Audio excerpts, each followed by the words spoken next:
सुप्रभात। एमबीडीआरी पृष्ठा को आपण मन स्वागत। आज सप्तम श्रेणी साहित्य बहिर छोट मोर गाँटी कवितार तृतीय और चतुर्थ पद को आलोचना करिबा।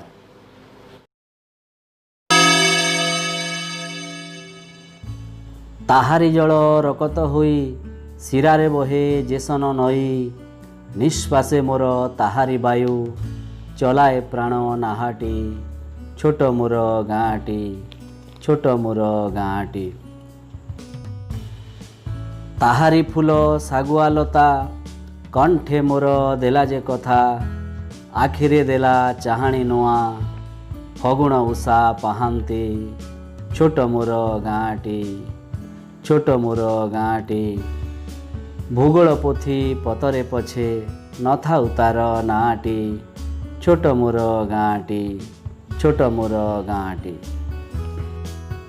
कवि निज जन्ममाटी को गभीर भावरे भल पाती। तांको निज भितरे से अनुभव करिछंती गाँर पानी पवन को।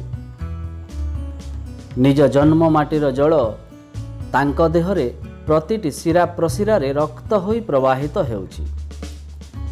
गाँर प्रवाहित मुक्त और विशुद्ध वायु को तांको प्रतिटी निश्वास प्रश्वास रे कवि अनुभव करिछंती। तांकर सेई पल्ली गाँर बण बिल पोखरी नदी झरणा सबु किछि तांको बाल्य जीवन को परिपुष्ट करिथिला। सेही नदी झरणा पोखरीर जीवनदायी जलर उपस्थिति को से निजर शिरा प्रशिरा रे अनुभव करिछंती। सेही जल और वायु ही तांको पिलाटी दिनरू चलचंचल करिछि, जा फलरे से कर्ममय जीवन रे मध्य सतेजता अनुभव करिछंती। सेही जल और वायुर अमृतमय धारा तांको प्राणनाहा अर्थात प्राण रूपक ना बा जीवन डंगा को ठीक भावरे आगको बाही नेउछि। सेही गाँ माटीर सरल और शांत परिवेश रे बढ़ी उठिथिबा सबुजिमा भरा गछलता फूल फल आदि तांकर अति आपणार थिला। सेही सबुजिमा भरा बिलर उत्पादित शस्य रे तांकर सुस्थ सबल शरीर गठन होई पारिथिला। सेही कमनीय परिवेश रे ही तांकर कथा कहिबार आरंभ होइथिला एवं भाषार मूलदुआ पड़िथिला।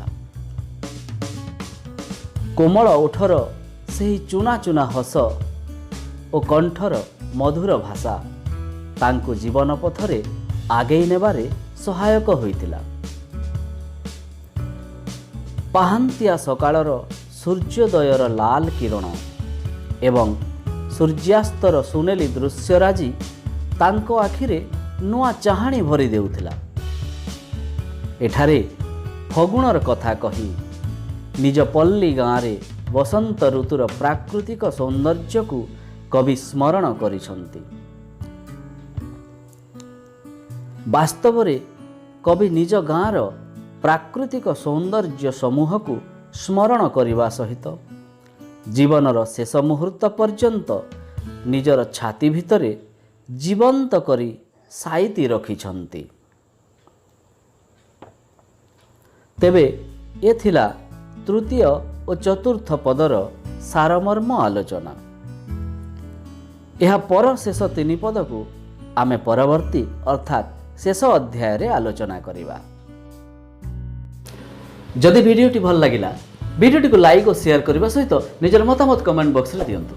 जो मैंने चैनल को नुआ कर देखुंत चैनल को सब्सक्राइब करूँ और नुआ नुआ शिक्षण वीडियो देखिबार मजा नियंतु। मु पुणी आसीबी एक नुआ वीडियो नहीं। Till then stay tune.